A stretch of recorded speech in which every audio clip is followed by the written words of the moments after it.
दोस्तों, आपको क्या पता है कि आप सिर्फ एक चीज़ से सब कुछ पा सकते हैं। क्या पा सकते हैं?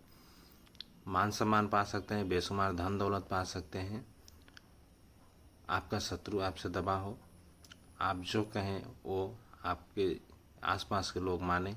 ये तो अवश्य ही आप चाहते होंगे। तो ये सब कुछ होगा अगर सिर्फ आप एक काम करें तो। हर चीज़ के लिए अलग अलग आपको दौड़ना नहीं है, अलग अलग आपको कुछ नहीं करना है। सिर्फ एक चीज़ से आप ये सब कुछ पा सकते हैं। तो दोस्तों, पूरी जानकारी के लिए आप वीडियो के अंत तक बने रहिए और चैनल को लाइक सब्सक्राइब कीजिए। तो चलिए आगे बढ़ते हैं। दोस्तों, हर कोई के अपना जीवन में ये चाह होता है, और कुछ ना हो तो कम से कम इतना तो होता ही है कि वो आरोग्य पाए, यानी कि बीमारी उसको दूर रहे, रोग बीमारी से वो दूर रहे, स्वस्थ शरीर हो उसका, उसके पास धन दौलत हो, कोई शत्रु ना हो, अगर हो तो उससे दबा हुआ रहे।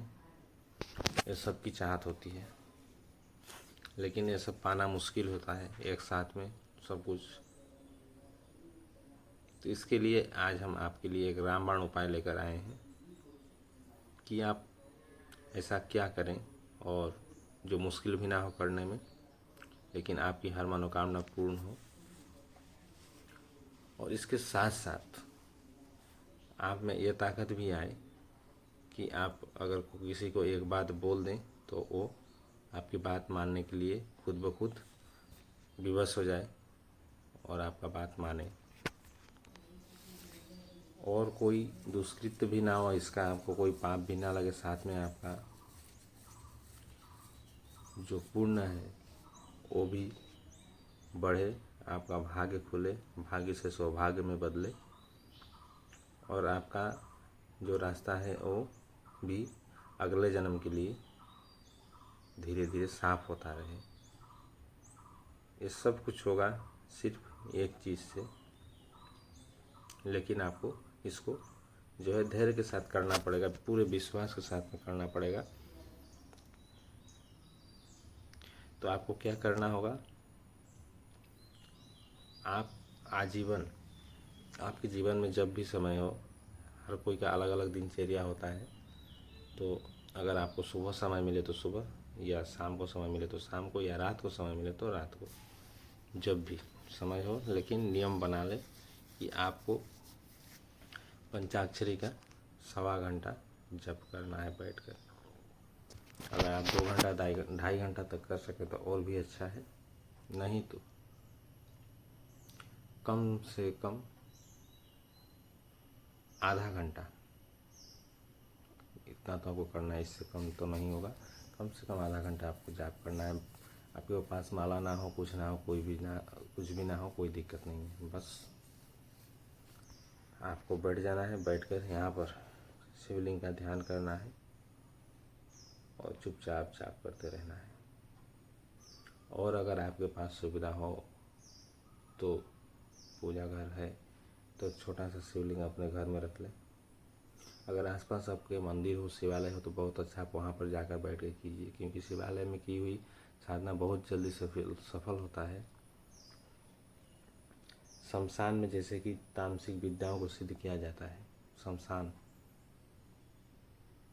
वैसे ही शिवालय को शमशान तुल्य माना गया है, क्योंकि जैसे कि शमशान में शिव रहते हैं, वैसे ही जहाँ शिव रहते हैं वो स्थान भी शमशान तुल्य पवित्र होता है।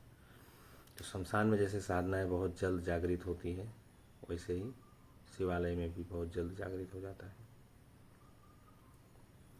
तो शिवालय में जाएं और शिवलिंग को देखते हुए आपको जाप करना है। अगर घर पे करते हो तो घर पे अपने शिवलिंग रखें और उसी पर ध्यान रखकर आपको जप करना है।